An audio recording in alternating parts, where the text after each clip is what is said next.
influence waned, blending into Roman vales and forgotten groves, the myths endured, not as rigid truths, but living breaths in poetry, art, and stars. Heroes fell, gods retreated, yet their essences linger.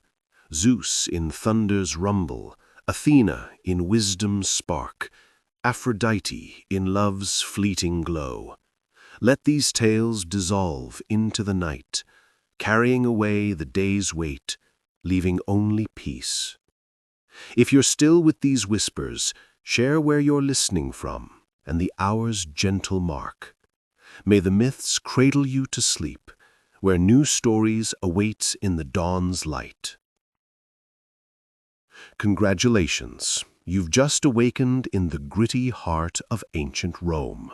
Not amid the opulent sprawl of a palace or a sun-kissed marble villa where servants fan you with peacock feathers and drizzle honeyed figs into your waiting mouth.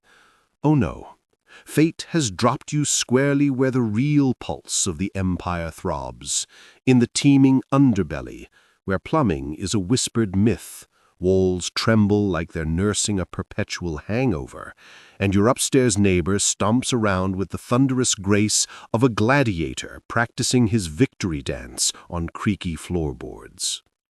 Welcome to your insula, the Roman equivalent of a towering apartment block, though island is its literal translation, hinting at how utterly isolated you'll feel in this sea of chaos.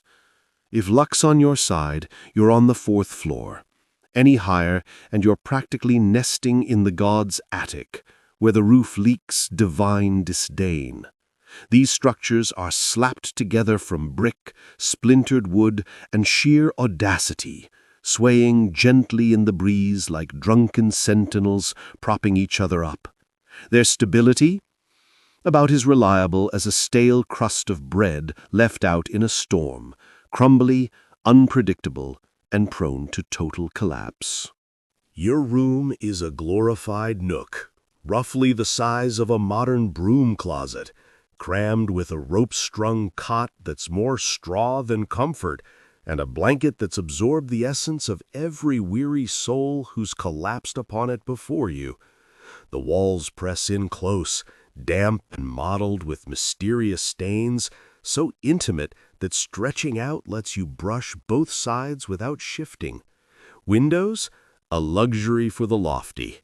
Light sneaks in through a sliver under the door or a fist-sized hole some previous tenant renovated with an ill-aimed broom. Privacy is a joke. You're sharing this sliver of space with 2 others, one hacking away with the dramatic flair of a tragic poet reciting his final verse. Spoiler, it's no performance. It's likely the cough of doom, courtesy of the ever-lurking specter of tuberculosis. As dawn creeps in, the symphony begins, not with melodic birdsong, but the guttural rumble of wooden carts clattering over cobblestones, vendors bellowing about olives, fish, and loaves that might have been fresh in a past life. A donkey brays like it's auditioning for the underworld's chorus. Children wail with operatic despair, and somewhere below, a heated debate over taxes erupts like a mini Vesuvius. You stretch tentatively. Bad move. Your back protests with a crack like ancient papyrus snapping in a gale, a sharp reminder of a life bent by endless toil and a diet heavy on beans, grit, and quiet resignation. Outside, the morning assault intensifies. A whirlwind of senses where chaos reigns supreme. The air hums with vendors' cries, beggars' pleas, and the casual plop of oxen relieving themselves mid-stride. Flies buzz in swirling armies over fish stalls, a rooster meets its dramatic end nearby, and the faint sizzle of something dubious frying wafts through like a taunt from the fates. A child dashes past, smeared in what could be berry jam, blood, or a creative blend of both. Curiosity killed the cat, but in Rome, it might just kill you too. You shuffle toward the communal bakery, clutching your grain ration like a talisman, a humble lump of barley flour wrapped in ragged cloth. The baker, a grizzled soul with flour-dusted brows, folds it into the mix. Hours later, you'll claim a small charred loaf, tough as leather, but warm as fleeting hope. Breakfast? A modest affair, perhaps a bowl of pulse, that thick gruel of boiled grains, bland as forgotten promises, maybe brightened by a rogue olive or a dash of garum, the pungent fish sauce that's Rome's dubious gift to the palate. No exotic fruits or creamy cheeses here, just sustenance to stave off the void, chewed in contemplative silence amid the din. Dressed in your single tunic, rough wool or linen, patched and perfumed with mildew, you tie it with a frayed rope and venture forth, left shoulder bared like a badge of humble existence. No deodorant, no finery, just you against the empire's relentless grind. The street awaits, a labyrinth of life, where every step is a dance with destiny, dodging carts, puddles of dubious origin, and the ever-present hum of a city that never truly sleeps. And this, it's merely the overture to your Roman day, where survival is the ultimate spectacle. Since you've said next again, it seems you're enjoying the immersive storytelling journey and likely want to continue exploring the vivid world of ancient Rome, perhaps delving deeper into the daily life of its underbelly or shifting to another facet of its gritty reality. Given the previous response's focus on waking up in a Roman insula, I'll move forward with the next part of your day as a humble Roman, painting a picture of your struggles, encounters, and the city's chaotic pulse, keeping the tone evocative and soothing for drifting toward sleep. If you meant something else, like returning to Greek mythology, exploring another era, or using a specific tool, please clarify, and I'll pivot accordingly. For now, let's step back into Rome's bustling streets, where every moment hums with survival's song. The streets narrow as you approach the Forum, hemmed by insulae leaning like gossiping elders, their upper stories threatening to kiss. A woman leans from a window, shouting insults at a cart driver who's blocked her view. Below, a soothsayer mutters omens, clutching a chicken's entrails like sacred texts. You dodge a cascade of slop from above, someone's lazy cave barely registers, and press on, the grain sack chafing your shoulder. The crowd thickens, a senator's litter sways past, carried by grim-faced slaves. A street urchin eyes your bread like a hawk circling prey. You clutch it tighter, knowing hunger respects no honor. At the Forum, Rome's grandeur and grime collide. Temples to Jupiter and Vesta gleam with marble, their steps worn by centuries of prayers, while merchant stalls sprawl like weeds, offering everything from silks to suspect sausages. You pause by a fountain, its water tepid but a mercy, splashing your face to rinse the dust. A nearby orator rants about taxes, his voice drowned by a hawker's cry for fresh figs sweeter than Venus's lips. You smirk. Venus would likely disagree. Your grain delivered, the baker tosses you a coin and a grunt, your wage for a morning's toil. It's not much, but it's enough to keep the landlord's threats at bay. Midday heat cloaks the city, and you seek shade by the temple of Saturn, where moneylenders and dreamers haggle under columns older than memory. You tear into your loaf, sharing a morsel with a one-eyed beggar who spins tales of gladiators he swears he fought beside. His stories of blood-soaked arenas, roars of the Colosseum, and beasts from lands you'll never see spark fleeting dreams of glory, though you know your place is here, among the dust and din.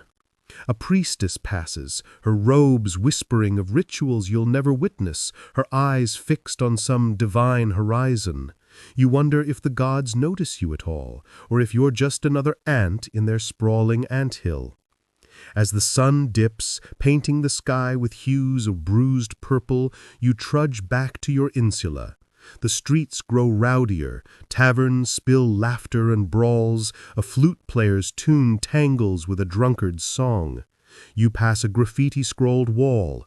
Aurelia loves Marcus, next to a crude curse against tax collectors. At home, your nook awaits, its damp walls and creaking cot a familiar embrace. You share a bowl of pulse with your roommates, the silence between you heavy with unspoken dreams. The city's clamor fades to a distant hum, like the sea's murmur, and you lie down, the day's weight pulling you toward sleep. Rome endures, its pulse your lullaby. Grit and glory, gods and grime. Let its rhythm carry you, soft as twilight, to a place where dreams weave new streets to wander. The Roman sun has dipped below the horizon, and the city's clamor softens to a restless murmur, like a beast settling for the night. You're back in your insula, the cramped nook barely lit by a flickering oil lamp that casts trembling shadows on the damp walls. The air is heavy with the scent of stale pulse and the faint tang of smoke from a neighbor's brazier. Outside, the streets hum with the low drone of tavern songs, the clatter of late carts, and the occasional shout of a watchman chasing shadows. Let this twilight world of ancient Rome enfold you, its rhythms gentle yet unyielding, guiding you deeper into the quiet folds of sleep, where the empire's pulse becomes a distant lullaby. Your day's labor, hauling grain through the forum's chaos, has left your limbs heavy, your tunic clinging with sweat and dust. The coin in your pouch, a single bronze sesterce, feels like a small victory, though it's barely enough for tomorrow's bread. You lie on your straw cot, the ropes creaking beneath you, and listen to the city's fading breath. Your roommates, already snoring, dream of fields they'll never own, or loves lost to the Tiber's flow. But tonight, Rome offers you a different path, not the grind of survival, but a glimpse into its undercurrents, the hidden stories that pulse beneath the cobblestones, where gods, ghosts, and mortals mingle in the dark. Pictured the Lupercalia, a festival you might glimpse tomorrow, when Rome's wild heart beats loud. Young men, stripped to loincloths, race through the streets, lashing passers-by with goatskin thongs, their laughter sharp as the crack of leather. It's no mere revelry. Old magic lingers in the rite, said to bless fertility and banish evil. Women line the paths, hoping a whip's sting will bring children or ease childbirth's pain. You've seen it before, dodging the frenzied runners, their eyes alight with something older than the city itself, a primal echo of the wolf that suckled Romulus and Remus. The tale of those twins, abandoned, nursed by a she-wolf, destined to found Rome, feels alive in these moments, as if the city's bones still hum with their myth. Or consider the Subura, Rome's roughest quarter, just a street away from your insula. By day, it's a maze of butchers, brothels, and barbers where knives flash for meat or mischief. By night, it's a shadowland where thieves and lovers stalk, and the air carries whispers of deals struck and darkened alleys. You've passed its edges, catching glimpses of painted women beckoning from doorways, or the glint of a blade under a cloak. Once you overheard a poet, drunk on cheap wine, reciting verses to a crowd of urchins, his words painting gods and heroes in the grime. The Subura, like Rome, holds both beauty and danger, a reminder that Even in squalor, stories bloom like wildflowers through cracks in stone. The gods, too, linger close tonight. You've never seen their faces, but their presence haunts the city. A small shrine to Vesta, goddess of the hearth, sits at the insula's base, its flame tended by a neighbor who mutters prayers as she sweets. You've tossed a crumb of bread there, hoping for warmth through the coming winter. Across the street, a faded mural of Mercury, patron of travelers and tricksters, watches over a shopkeeper's stall, his winged sandals promising luck to those who dare to dream beyond these walls. And in the distance, the temple of Jupiter Optimus Maximus looms on the Capitoline Hill, its marble glowing under moonlight, a reminder that Rome's might rests on divine favor, or so the priests claim. You wonder if Jupiter notices your small life, or if he's too busy hurling thunderbolts at distant foes. Sleep tugs at you now, heavy as the Tiber's current. The city's sounds blur, a distant dog's bark, a lover's laugh, the soft clink of a neighbor's lamp being snuffed. Your cot, though rough, feels like a raft on a quiet sea, carrying you from Rome's chaos to a dreamscape where you might walk with heroes or barter with gods. Perhaps you'll dream of Aeneas, the Trojan who fled his burning city to plant Rome's seeds, his journey guided by Venus and harried by Juno.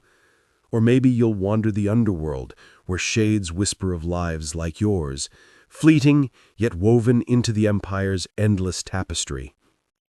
The Roman night deepens, its air cool and heavy with the scent of smoldering braziers and the faint musk of the Tiber's flow.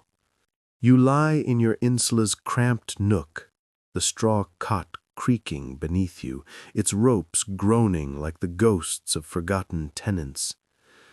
Outside, the city's pulse slows to a restless hum, a tavern's last laugh, a cart's final rattle, the soft wail of a child hushed by a weary mother.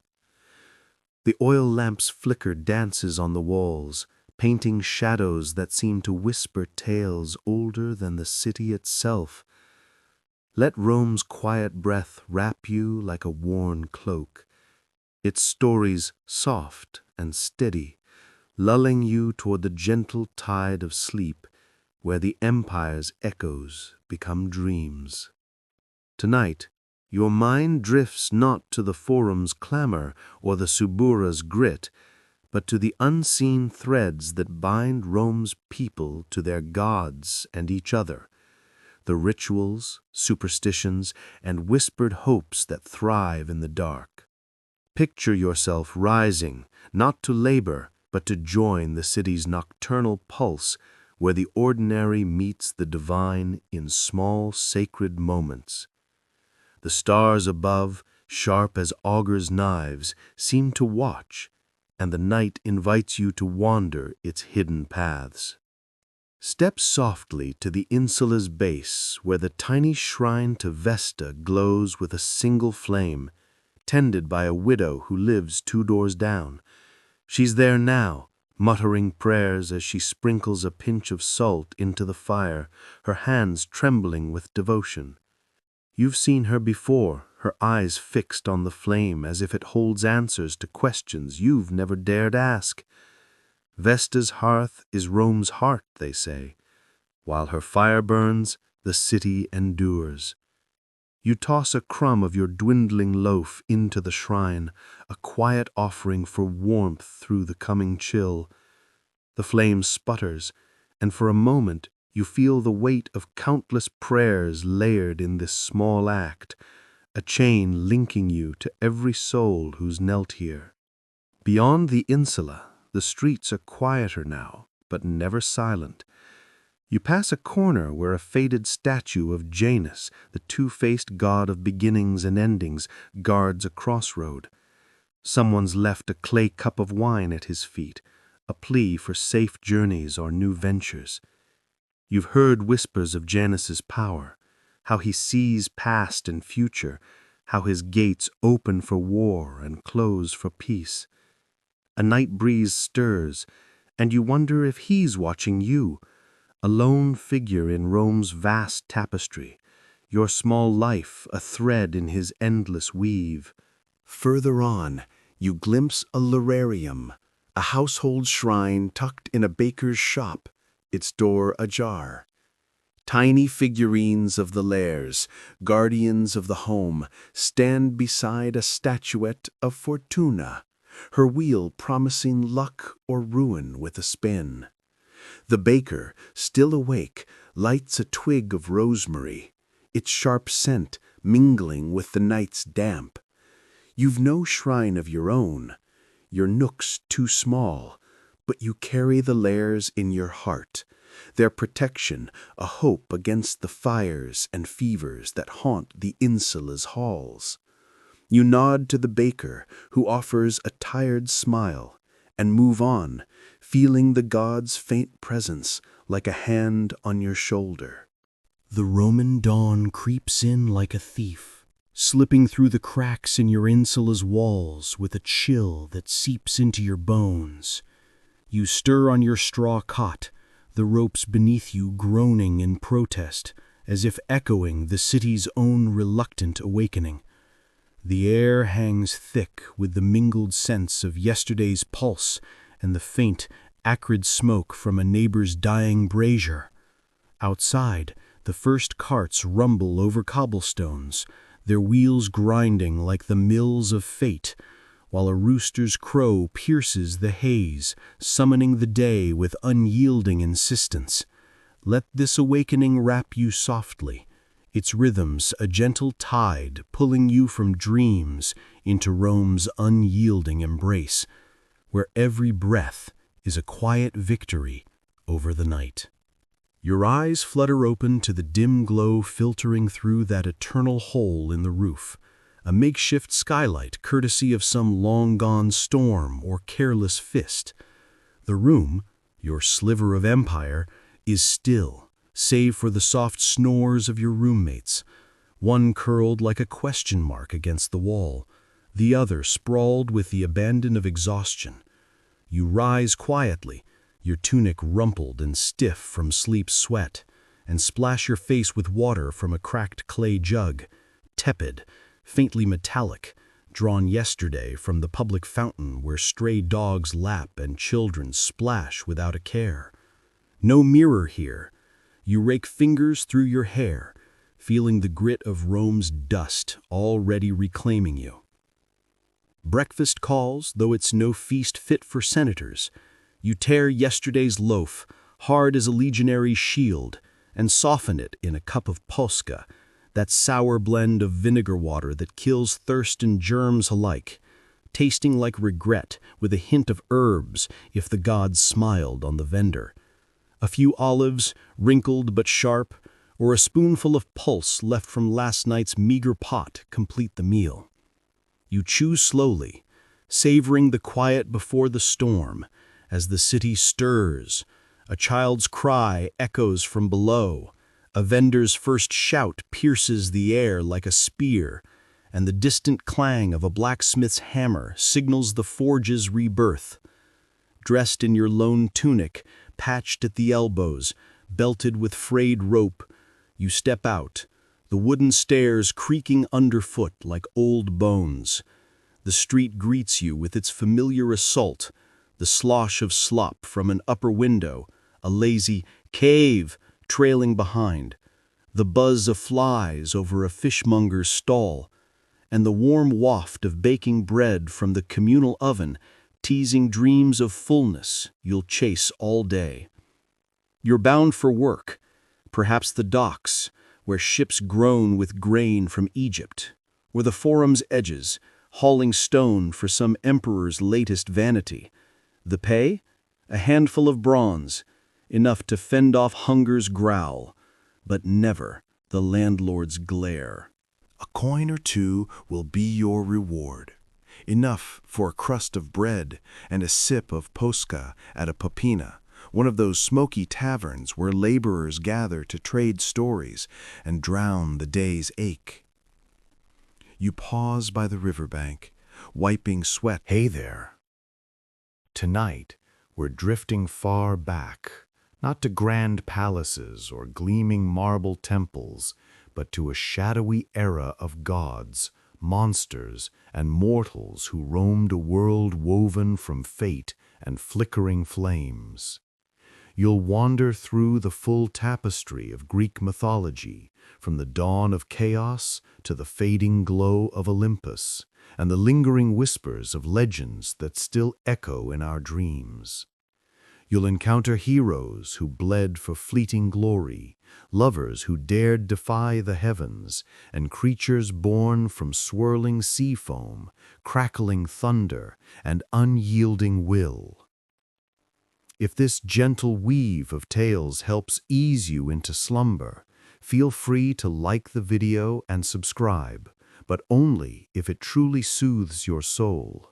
And share in the comments where you're drifting from and what hour the stars mark for you.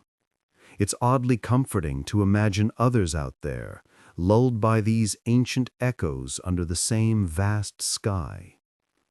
So soften the lights. Let the gods murmur softly. Let the myths unfurl like mist. And let's begin at the very dawn, before anything stirred, before heroes strode or cities rose, or even the stars twinkled like watchful eyes overhead. There was only chaos, not the clamor of spilled goblets and shouts, but capital C chaos, a boundless void of endless potential. No heavens above, no oceans below, no light chasing dark, just the hushed breath before creation. Then something shifted, like a sigh in the silence. From the emptiness emerged Gaia, Earth herself, vast and timeless, the steady foundation for all that would one day tread upon her. Next arose Tartarus, a yawning chasm beneath the world, more endless shadow than solid ground. Then Eros stirred, not a playful cherub, but a primal pull drawing fragments together, igniting the spark of existence.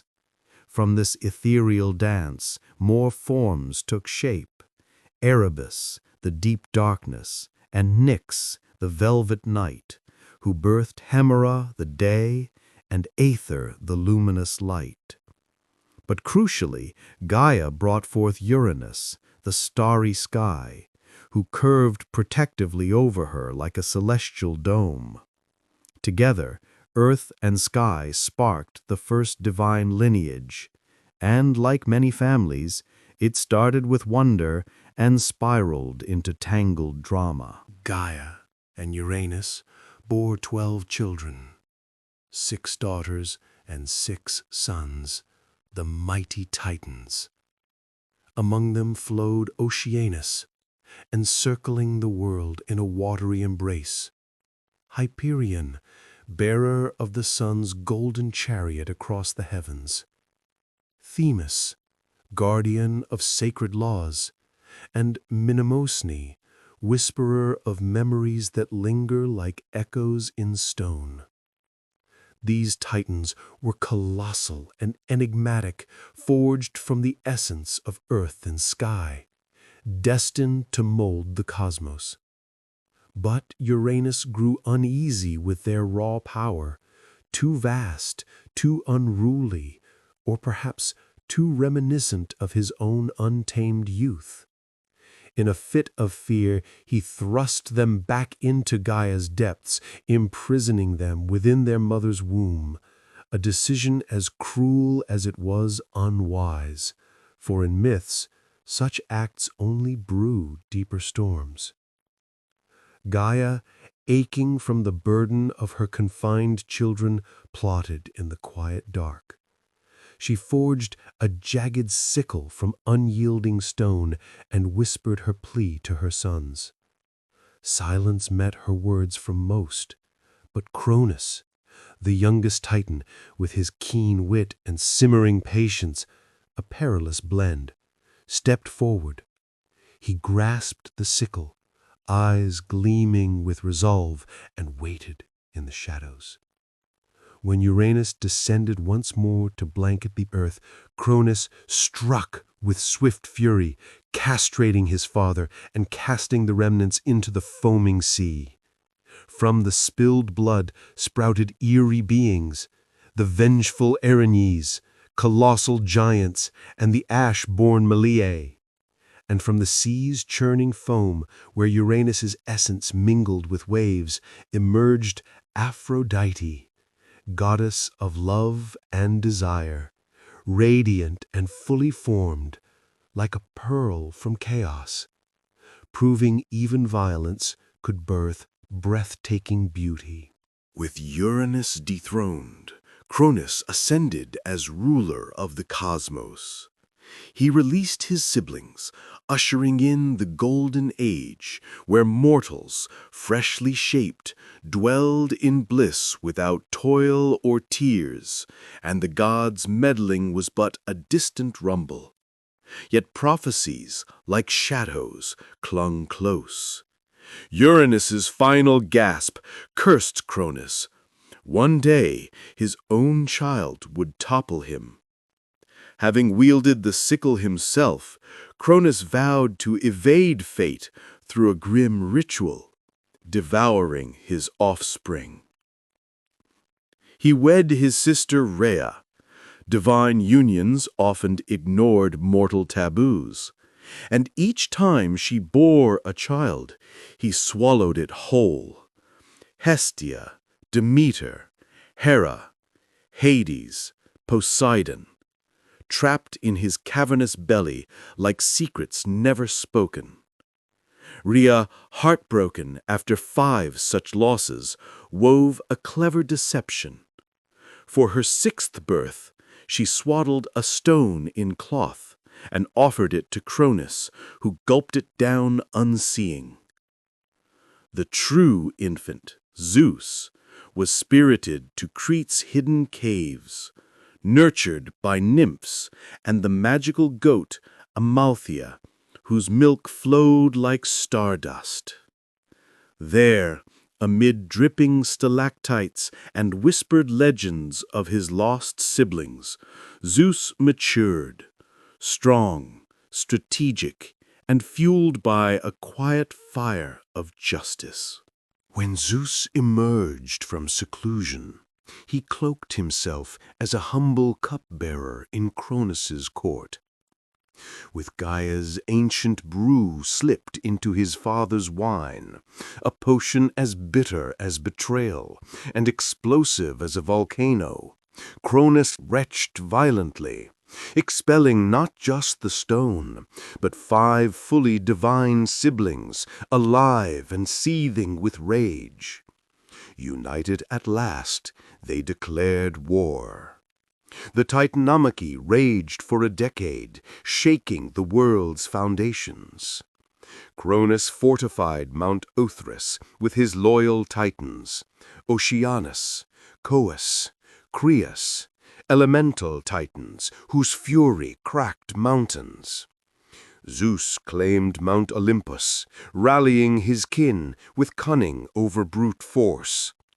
Stalemate gripped the battles, until Zeus descended into Tartarus's abysmal gloom, freeing the Hecatonchires, 100-armed behemoths, and the Cyclopes, long imprisoned for their ingenuity.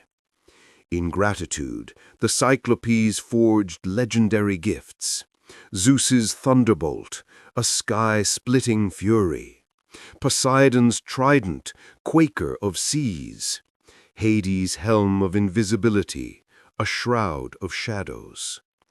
Armed thus, the Olympians surged. Zeus's bolt shattered peaks, Poseidon drowned armies in tidal wrath, Hades sowed terror unseen. Cronus fell, bound in adamantine chains. His Titans hurled into Tartarus, guarded eternally by the Hecatonchires. Atlas, the Titan's defiant general, bore the heavens' weight on his shoulders, an eternal burden without relief or respite. Victory divided the realms. Zeus drew the skies, Poseidon the oceans, Hades the underworld's silent depths. Earth remained communal, a neutral ground for mortal footsteps.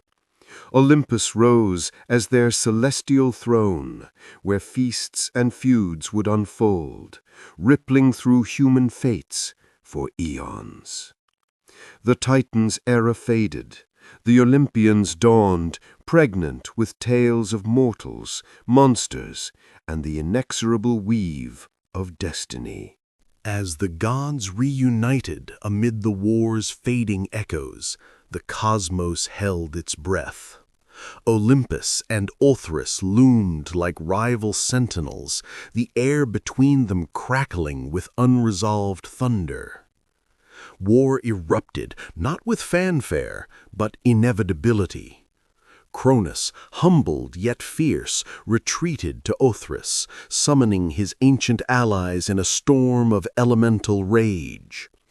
The Olympians, outnumbered but unyielding, claimed Olympus' heights. The earth groaned under 10 years of cataclysm, skies fracturing like fragile glass. Titans wielded raw antiquity, Olympians countered with youthful spite, a force as enduring as the tides. Gaia, weary of her scarred realms, guided Zeus to Tartarus, where he unshackled the Hecatoncheires and Cyclopes. Their gifts turned the tide, thunderbolts cleaving mountains, tridents summoning floods, helms cloaking assassins in night. Cronus's fall echoed like a shattered crown, his followers entombed, save a few spared for wisdom or aid. Atlas shouldered the sky's infinite vault, a solitary sentinel at the world's edge. With peace restored, the brothers partitioned creation. Zeus, the heavens' roar, Poseidon, the waves' whisper, Hades, the underworld's hush. Olympus gleamed anew, but scars lingered, jealousies simmered, alliances frayed. A new epoch bloomed, ripe for mortal dreams and divine whims. With the Titanomachy quelled, Olympus ascended like a crown of mist and marble, untouched by the chaos below. The Olympians, radiant and quarrelsome, settled into rule, their thrones echoing with laughter, thunder, and intrigue. Zeus, thunderbolt in hand, claimed kingship with dramatic flair, embodying storm, justice, and impulsive wisdom, often swayed by mortal charms in bizarre guises. Poseidon, volatile as the deep, built underwater palaces of coral and pearl, taming seas and horses alike, his trident a harbinger of quakes or calm. Hades, solemn and steadfast, governed the misty underworld, where rivers like Styx and Lethe flowed with forgotten sorrows, souls judged in eternal quiet. Hera, regal and vengeful, presided over marriage with ironic grace, her wrath sparing Zeus but ensnaring his lovers. Demeter nurtured earth's bounty, her warmth turning fields golden, until crossed when winters gripped the land. Hestia tended hearths with gentle constancy, a beacon amid divine tempests. Athena burst from Zeus's brow, armored and wise, patron of strategy and crafts, her aegis shield a talisman of intellect over fury. Twins Apollo and Artemis shone, he of sunlit prophecy and melody, she of moonlit hunts and wild grace. Ares embodied battle's raw chaos. Hephaestus forged wonders from fire despite his lameness. Aphrodite wove desire's enchanting webs. Hermes darted with trickster wit. and Dionysus arrived late, unleashing wine's delirious joy. These 12, a dysfunctional divine family, shaped fates from Olympus, intervening in mortal affairs with pride, passion, and poor judgment, their stories a mirror of human folly and fire. Post-Titanomachy, the cosmos reordered. Zeus's skies, Poseidon's seas, Hades' shadows. Yet the earth lay silent, devoid of wondering eyes. Prometheus, ever forethinking Titan, molded humanity from clay, breathing life into fragile forms. Zeus scowled at these mimics, but Prometheus gifted fire, stolen from Olympus in a fennel stalk, igniting mortal progress amid nights warmed by flames. Enraged, Zeus chained Prometheus to a peak, an eagle feasting daily on his regenerating liver. Then came Pandora, all-gifted woman, her jar unleashing woes, disease, greed, sorrow, yet sealing hope within. Humanity endured, their fires defiant symbols of resilience amid divine caprice. Zeus's wandering affections fueled Olympus's endless drama, Hera's jealousy a constant storm. His pursuits, Io as a cow, tormented by gadflies, Leto birthing twins amid exile, Semele incinerated, birthing Dionysus from Zeus's thigh, birthed demigods like Heracles and Perseus, bridging realms. Hera's vengeance targeted innocence, her pride unyielding. Their union, flawed yet eternal, mirrored mortal bonds, shaping history through passion's chaos. Athena's patronage of Athens came via contest, Poseidon's salty spring versus her olive tree, symbol of enduring wisdom. Yet her pride stung in Arachne's tale, the weaver transformed to spider for daring to rival divine artistry, a lesson in humility's weave. Apollo and Artemis, twins of light and shadow, avenged Leto's trials. Apollo slaying Python, founding Delphi's riddle-spouting oracle. Artemis guarding wild purity, turning Actaeon to stag for glimpsing her bath. Their beauties veiled peril, their bonds a rare divine harmony. Humanity's ages declined from golden harmony to bronze brutality, prompting Zeus's flood. Deucalion and Pyrrha survived, repopulating with stones turned flesh, a resilient rebirth amid divine reset. Heroes rose. Perseus beheading Medusa with divine aids, birthing Pegasus. Heracles' labors, taming beasts like the Hydra. Theseus threading the labyrinth, slaying the Minotaur. Their feats bridged mortal grit and godly whims. The embers of the Titanomachy had cooled, and Olympus gleamed under the watchful stars, its gods now turning their days to the mortals below, whose fragile lives flickered like candles in the cosmic wind. The age of heroes dawned, a time when men and women, touched by divine blood or destiny, wove tales of courage, hubris, and heartbreak that would echo through the ages. Let these stories wrap around you like a soft blanket, guiding you gently toward dreams as the night deepens. Picture the ancient hills where olive trees sway and the sea whispers secrets, and let the myths carry you onward. First among these heroes was Perseus, born of Zeus's golden shower that pierced the prison of Danae, his mortal mother. Fated to slay a monster, Perseus faced King Polydectes' cruel challenge.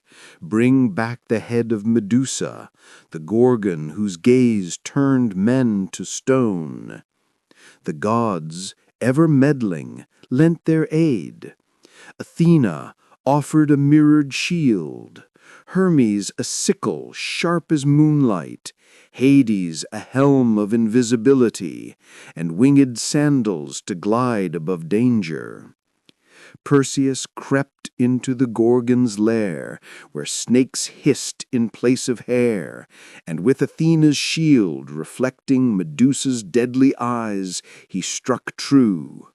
Her severed head birthed Pegasus, the winged horse, and the giant Chrysaor, as if death itself could not contain her power. Perseus, triumphant, saved Andromeda from a sea beast, chaining her fate to his in a love forged amid peril. Their story, a blend of grit and grace, reminds us that even the monstrous can yield beauty under a hero's blade. Next rose Heracles, Zeus's son by Alcmene, whose life was a tapestry of trials woven by Hera's unrelenting spite. Cursed to madness, he slew his family, and in atonement the oracle of Delphi bound him to 12 labors under King Eurystheus. Heracles wrestled the Nemean lion, its hide impervious until he choked its breath away. He slew the multi-headed Hydra, cauterizing its mechs to halt their regrowth. He captured the golden-horned Serenanian hind, sacred to Artemis, with reverence. From cleaning the Augean stables in a day to stealing the apples of the Hesperides, guarded by a sleepless dragon, Heracles' strength was matched only by his endurance of Hera's wrath. His final labor, dragging Cerberus, the 3-headed hound, from Hades' gates, proved even the underworld bowed to his will. Freed at last, Heracles ascended to Olympus, mortal no more, his labors a testament to redemption through unrelenting resolve. Then came Theseus, Athens' champion, whose mind matched his might. Volunteering to end Crete's grim tribute of youths to the Minotaur, he sailed to Knossos, where King Minos' labyrinth hid the bull-headed beast. Ariadne, Minos' daughter, gifted Theseus a thread to trace his path, her heart snared by his courage. Deep in the maze, where shadows twisted like doubts, Theseus slew the Minotaur with bare fists, emerging to claim Ariadne, though he abandoned her on Naxos. A betrayal softened when Dionysus claimed her as his divine bride. Theseus's return brought Athens pride, yet his tale warns of glory's fleeting cost, for even heroes falter in love's tangled threads. The Argonauts, led by Jason, sought the Golden Fleece, a prize guarded by a sleepless dragon in distant Colchis. Jason, guided by Hera and Aphrodite, rallied heroes.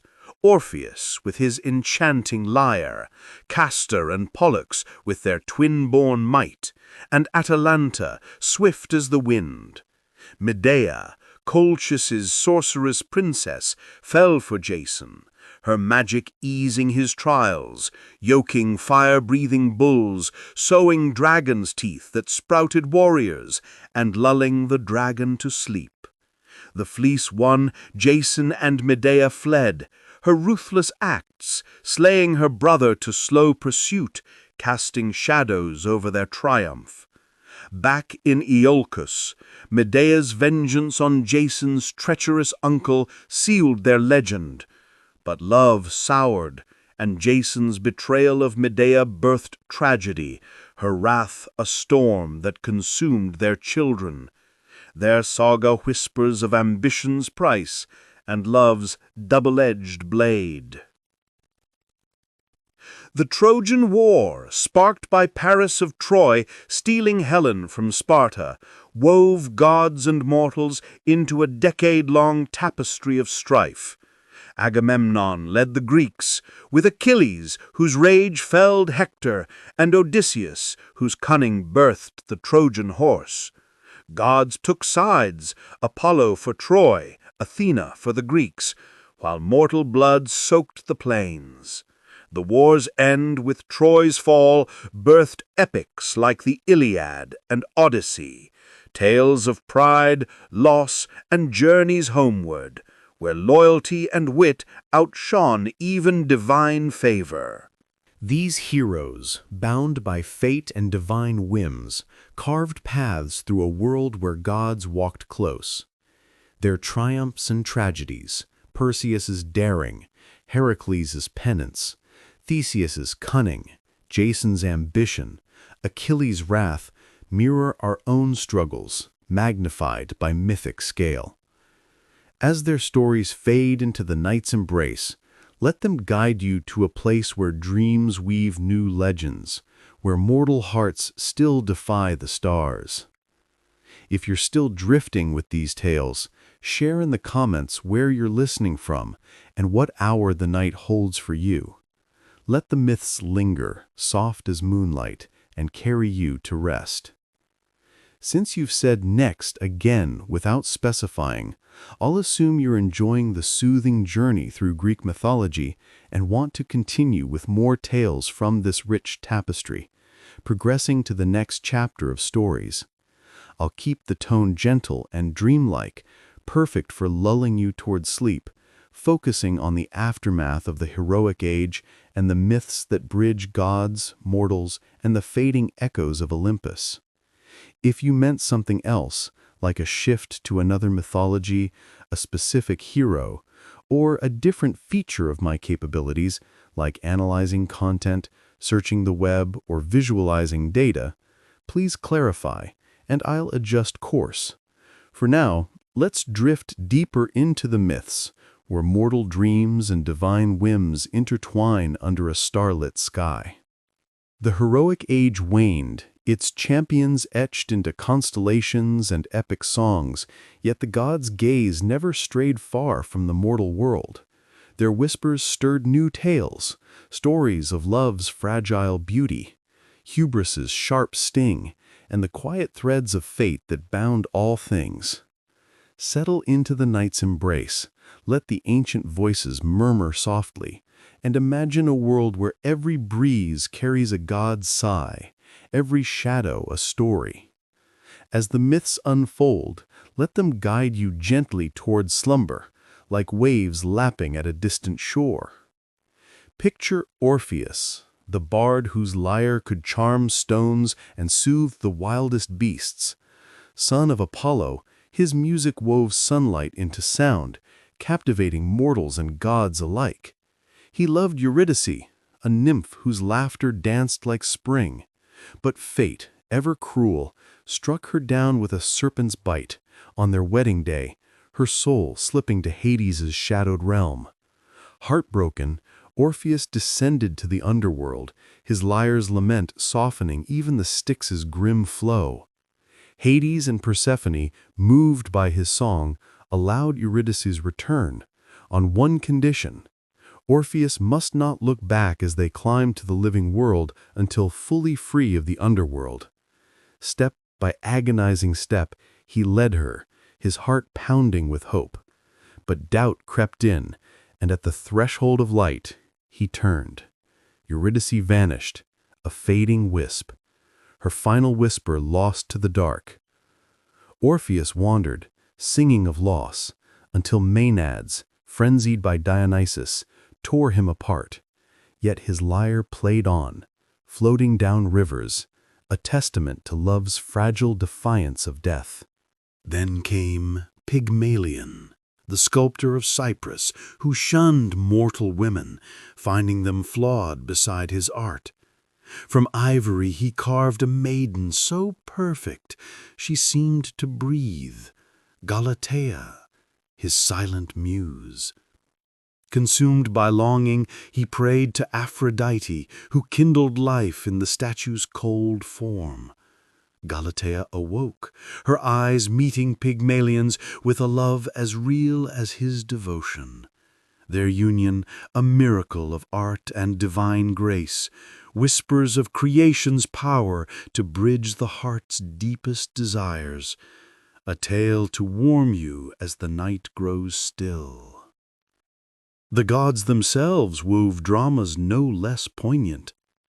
Persephone, daughter of Demeter, was gathering flowers when Hades, struck by love's arrow, stole her to the underworld. Demeter, Earth's nurturer, withered the world in grief, crops failing as her heart broke. Zeus, torn between brother and sister, brokered a pact. Persephone would split her year, half with Hades below, half with Demeter above. Thus spring blooms when she rises, and winter falls when she descends, a cycle of loss and renewal that mirrors the heartbeat of the earth. Persephone, queen of shadows and blossoms, embodies life's dual dance, her story a quiet lullaby of seasons turning.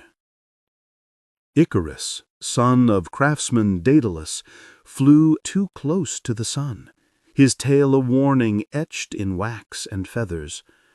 Trapped on Crete, Daedalus fashioned wings for himself and Icarus to escape Minos's grasp. "Fly neither too high nor too low," he warned, "for the sun's heat or sea damp could undo them." Icarus, young and reckless, soared upward, enthralled by freedom's rush. The wax melted, feathers fell, and he plunged into the sea now named for him. Daedalus, landing alone, hung his wings as an offering to Apollo, a father's grief carved into the sky. Icarus's fall reminds us that even dreams, unchecked, can lead to ruin, a lesson soft as moonlight, sharp as loss. The Odyssey of Odysseus, Ithaca's cunning king, stretches like a thread through the mortal world's trials. After Troy's fall, his 10-year journey home tested his wit against God's whims. Poseidon, enraged by Odysseus blinding his son, the Cyclops Polyphemus, churned storms to thwart him. He faced Circe's enchantments, turning men to swine, yet won her aid with Hermes' guidance. He navigated Scylla's jaws and Charybdis's whirlpool, each choice a razor's edge. At the siren's call, he bound himself to hear their song without succumbing, his crew's ears plugged with wax. Home at last, he found suitors besieging his wife Penelope. With Athena's blessing, he strung his great bow and reclaimed his hall in a blood-soaked reckoning. Odysseus's tale, woven with loyalty and guile, carries the weary traveler to rest, a beacon of home amid the storm. As these stories fade into the night's quiet, the gods' voices soften, their dramas blending with mortal hopes. Orpheus's lyre, Galatea's breath, Persephone's seasons, Icarus's wings, Odysseus's sails, they linger like stars, guiding us through the dark. Let them wrap you in their timeless glow, easing you toward dreams where heroes and gods walk beside you. If you're still listening, share in the comments where you're drifting from and what hour cloaks your night. Let these myths, ancient as stone, carry you to sleep's gentle shore. As the heroic echoes fade like distant thunder, the myths turn inward, exploring the fragile boundaries between fate, folly, and forgiveness. Let these final threads of the Greek saga wrap around you, soft and unhurried, like vines climbing ancient ruins. Imagine the twilight of the gods, where mortal ambitions brush against divine regrets, and allow the stories to ease you into the quiet realm of dreams, where every shadow holds a whisper from the past. As Olympus's influence waned, blending into Roman vales and forgotten groves, the myths endured, not as rigid truths, but living breaths in poetry, art, and stars. Heroes fell, gods retreated, yet their essences linger. Zeus in thunder's rumble, Athena in wisdom's spark, Aphrodite in love's fleeting glow. Let these tales dissolve into the night, carrying away the day's weight, leaving only peace. If you're still with these whispers, share where you're listening from and the hour's gentle mark. May the myths cradle you to sleep, where new stories await in the dawn's light. Congratulations, you've just awakened in the gritty heart of ancient Rome. Not amid the opulent sprawl of a palace or a sun-kissed marble villa where servants fan you with peacock feathers and drizzle honeyed figs into your waiting mouth. Oh no, fate has dropped you squarely where the real pulse of the empire throbs, in the teeming underbelly, where plumbing is a whispered myth, walls tremble like they're nursing a perpetual hangover, and your upstairs neighbor stomps around with the thunderous grace of a gladiator practicing his victory dance on creaky floorboards. Welcome to your insula, the Roman equivalent of a towering apartment block, though island is its literal translation, hinting at how utterly isolated you'll feel in this sea of chaos. If luck's on your side, you're on the 4th floor. Any higher, and you're practically nesting in the god's attic, where the roof leaks divine disdain. These structures are slapped together from brick, splintered wood, and sheer audacity, swaying gently in the breeze like drunken sentinels propping each other up. Their stability? About as reliable as a stale crust of bread left out in a storm, crumbly, unpredictable, and prone to total collapse.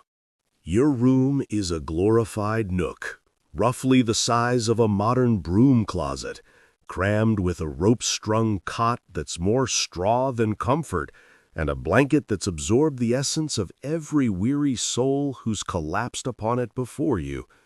The walls press in close, damp and mottled with mysterious stains, so intimate that stretching out lets you brush both sides without shifting. Windows? A luxury for the lofty.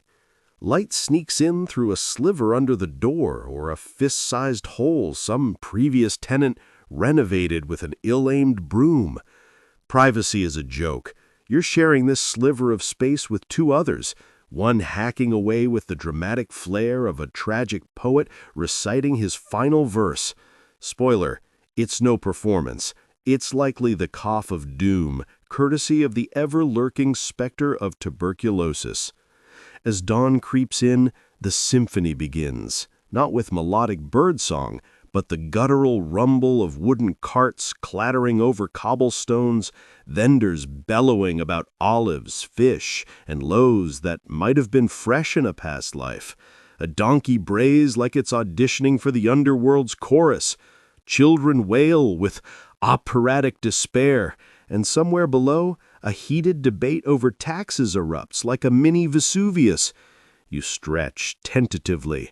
Bad move. Your back protests with a crack like ancient papyrus snapping in a gale, a sharp reminder of a life bent by endless toil and a diet heavy on beans, grit, and quiet resignation.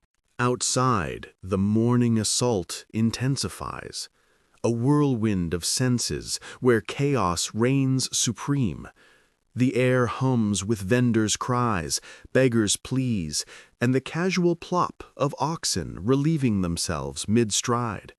Flies buzz in swirling armies over fish stalls, a rooster meets its dramatic end nearby, and the faint sizzle of something dubious frying wafts through like a taunt from the fates. A child dashes past, smeared in what could be berry jam, blood, or a creative blend of both. Curiosity killed the cat, but in Rome, it might just kill you too. A night breeze stirs, and you wonder if he's watching you, a lone figure in Rome's vast tapestry, your small life a thread in his endless weave. Further on, you glimpse a lararium, a household shrine tucked in a baker's shop, its door ajar. Tiny figurines of the lares, guardians of the home, stand beside a statuette of Fortuna, her wheel promising luck or ruin with a spin. The baker, still awake, lights a twig of rosemary, its sharp scent mingling with the night's damp. You've no shrine of your own, your nook's too small, but you carry the lares in your heart, their protection a hope against the fires and fevers that haunt the insula's halls. You nod to the baker, who offers a tired smile, and move on, feeling the god's faint presence like a hand on your shoulder. The Roman dawn creeps in like a thief, slipping through the cracks in your insula's walls with a chill that seeps into your bones. You stir on your straw cot, the ropes beneath you groaning in protest, as if echoing the city's own reluctant awakening. The air hangs thick with the mingled scents of yesterday's pulse and the faint, acrid smoke from a neighbor's dying brazier. Outside, the first carts rumble over cobblestones, their wheels grinding like the mills of fate, while a rooster's crow pierces the haze, summoning the day with unyielding insistence.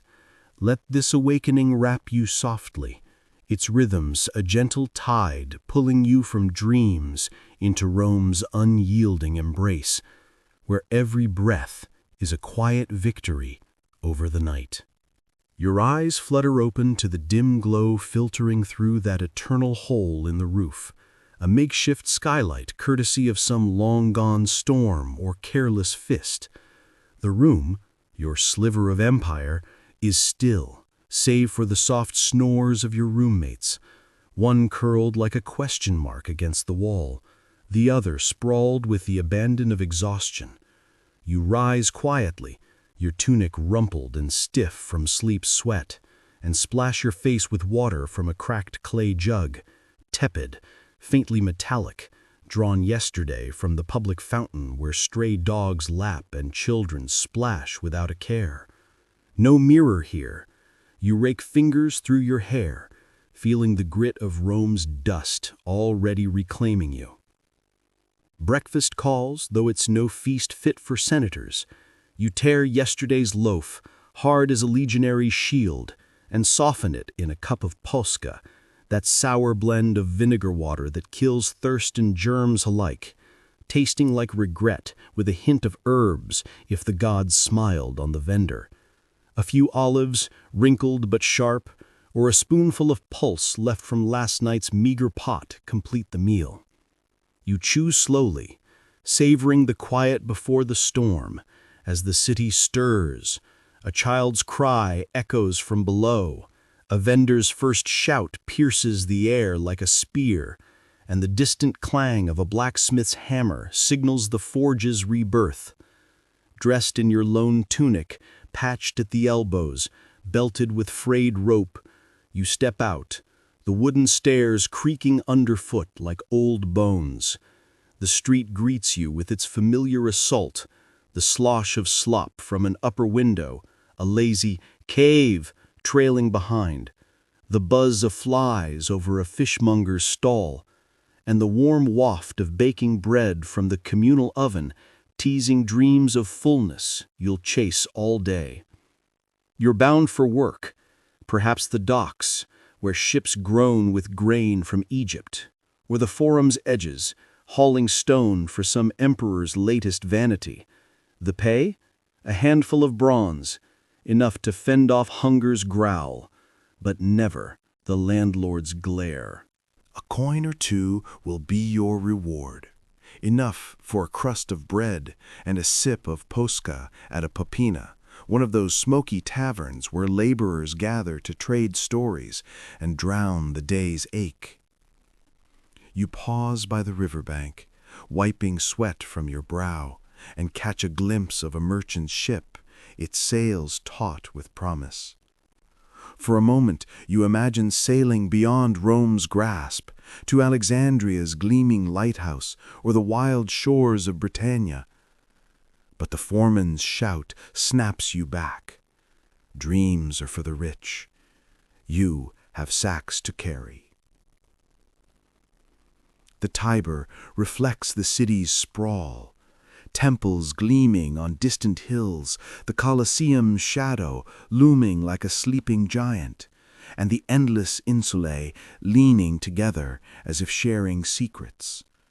A woman nearby sells wilted herbs, her voice cutting through the din. Rosemary for luck, mint for love.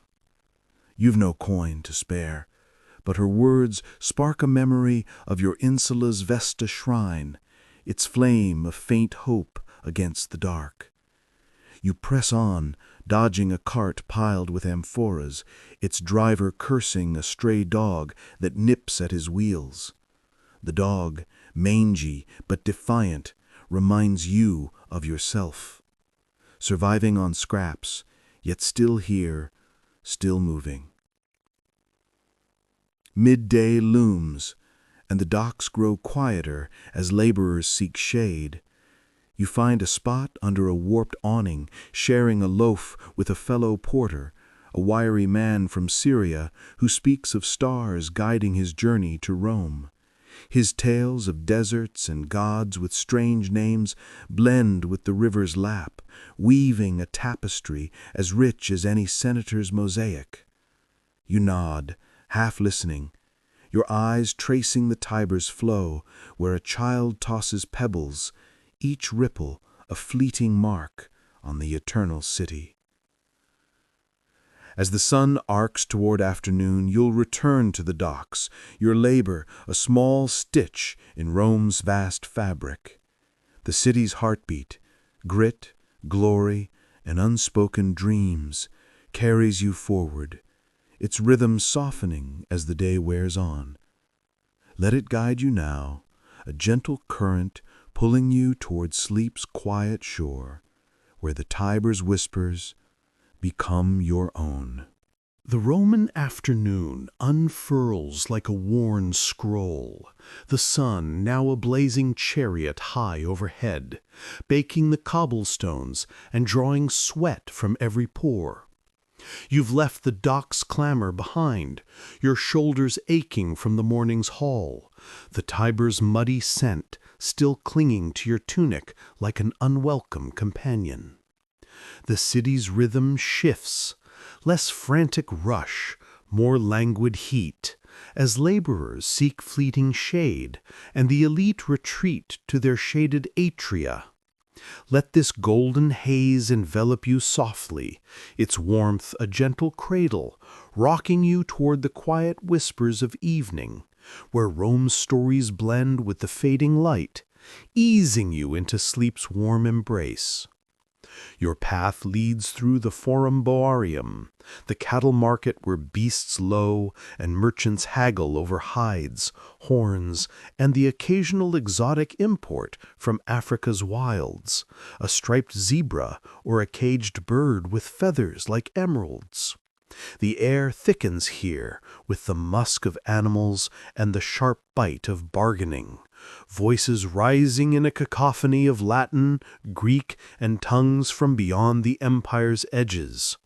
You're not buying, you're passing through, perhaps running an errand for a patron, a wealthy trader who tosses you scraps of work in exchange for your loyalty.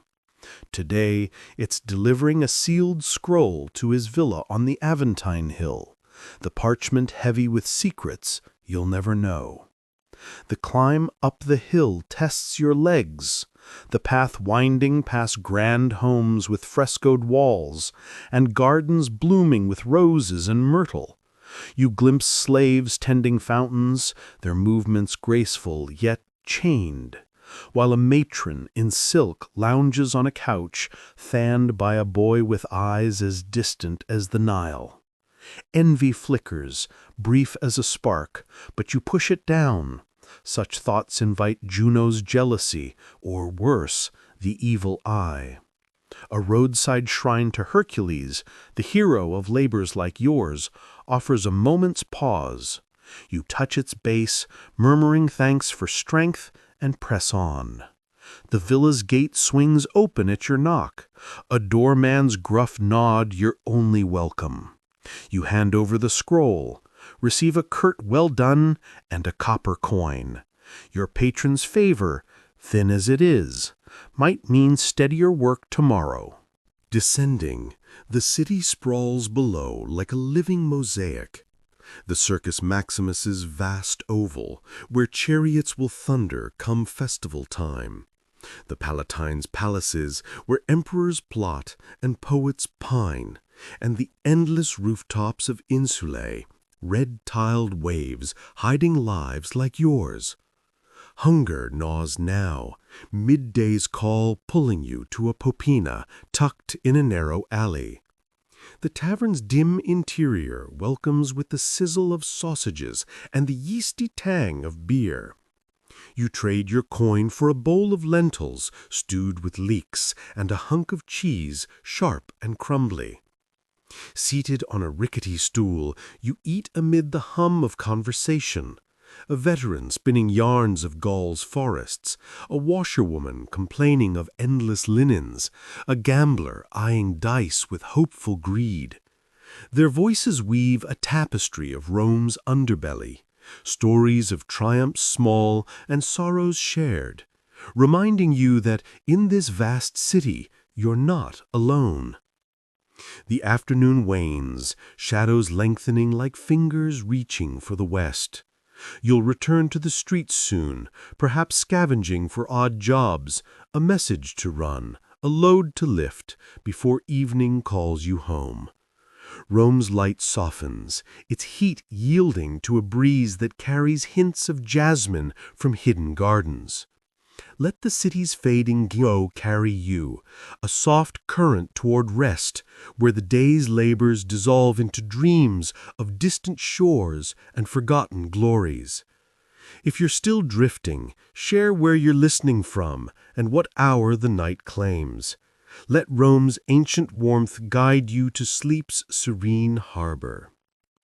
The Roman evening descends like a velvet cloak, the sun's fiery chariot dipping below the horizon, painting the sky in strokes of crimson and gold that fade to twilight's hush. You've trudged back from the Aventine, your feet blistered from the day's wanderings, the scroll delivered, and your pocket a fraction heavier with that meager coin. The city's rhythm softens now, less the roar of markets, more the murmur of hearths igniting, and families gathering in shadowed doorways. The air cools, carrying the scent of roasting chestnuts from a street vendor, and the faint, earthy whisper of the Tiber winding through the dark. Let this twilight serenity enfold you, its gentle pull like a river's current, easing you toward the quiet harbor of dreams, where Rome's tales linger as soft echoes in the night. Your insula looms ahead, its silhouetted, jagged tooth against the fading light. The stairs a familiar ascent into the familiar cramped warmth. You climb carefully, the wood protesting underfoot, and push through the curtained door to your nook. Your roommates are there, one stirring a pot of lentils over a small brazier, the flames dancing like mischievous sprites, the other mending a torn sandal by the lamp's glow, his needle flashing in the dim. You share the day's haul, a few olives bartered on the way home, a crust of bread softened with oil, and stories exchanged like coins, tales of a senator's scandal overheard at the villa, or a gladiator's victory whispered in the popina. The meal is simple, yet in this shared circle it feels like a feast. the lentils warm and earthy, the conversation a balm against the empire's grind. As night deepens, the city's sounds weave a nocturnal tapestry, a flute's melancholy tune from a nearby tavern, the soft coo of pigeons nesting on the roof, and the distant bark of watchdogs patrolling the streets. You extinguish the lamp, saving precious oil, and lie back on your cot, the straw rustling like autumn leaves. The walls, thin as papyrus, let in snippets of neighbors' lives, a child's lullaby, a couple's whispered argument, the rhythmic snore of exhaustion. Above, the stars peek through the roof's gap, eternal watchers like the gods themselves. Jupiter's thunder silent tonight, Luna's silver glow a soft caress on your face. In this quiet hour, your mind drifts to Rome's legends, the ones told around hearths to chase away the dark. Perhaps Romulus and Remus, the wolf-suckled twins who quarreled over the city's founding. Romulus's plow marking the sacred boundary where Remus fell. Or Cincinnatus, the farmer called from his fields to lead as dictator, saving Rome from invaders, only to return humbly to his plow. A tale of virtue that feels worlds away from your own ceaseless toil. These stories, passed like heirlooms, remind you that even emperors rose from humble clay, their fates spun by the same capricious gods who overlook your prayers. Sleep beckons now, heavy as a legionary's shield, pulling you under. The city's heartbeat slows to a whisper, its chaos yielding to night's embrace. Let it carry you, soft as a mother's sigh, to a dreamscape where you walk Rome's streets as a hero, unburdened and free. The Roman night fully claims the city, its velvet darkness pierced by the flicker of torches along the Via Appia and the distant glow of lamps in grand villas on the hills. You've retreated to your insula's nook, the evening meal's warmth fading in your belly as you lie on the cot, the straw shifting beneath you like a restless sea. The walls, thin and whispering, let in the city's nocturnal symphony, a tavern's muffled song, the soft patter of rain on tiles above, and the occasional cry of a night watchman calling the hour. The air cools, carrying the faint scent of incense from a nearby shrine, mingling with the earthy damp of your room. Let this midnight hush embrace you, its quiet depth a gentle veil drawing you towards sleep's deepest currents, where Rome's secrets unfold in dreams. Your thoughts wander in the dark, drifting to the city's unseen guardians, the vigiles, Rome's night watch, patrolling with buckets and axes against the ever-looming threat of fire. You've heard their boots echo below, a reassuring thud in the silence, though you've seen too many insulae reduced to ash, families scattering like sparks in the wind. Tonight the streets feel safer, the gods perhaps merciful, and you offer a silent prayer to Somnus, the sleep-bringer, his wings brushing away the day's burdens. In this hour stories surface like ghosts, tales of Nero's golden house, whispered in taverns as a symbol of excess, its vast halls now ruins haunted by the emperor's mad fiddling amid flames, or the legend of Tarpeia, the maiden who betrayed Rome for gold, crushed under shields on the Capitoline, a cautionary whisper that greed invites the rock's wrath. You turn these over in your mind, the myths blending with your own small life, a reminder that even emperors fall, while the plebs endure like the Tiber's endless flow. Sleep descends at last, heavy and unbidden, pulling you under. The city's heartbeat fades to a distant thrum, its chaos yielding to night's peace. Let it carry you, soft as a sigh, to a dream where Rome's streets stretch eternal, unburdened by dawn's demands.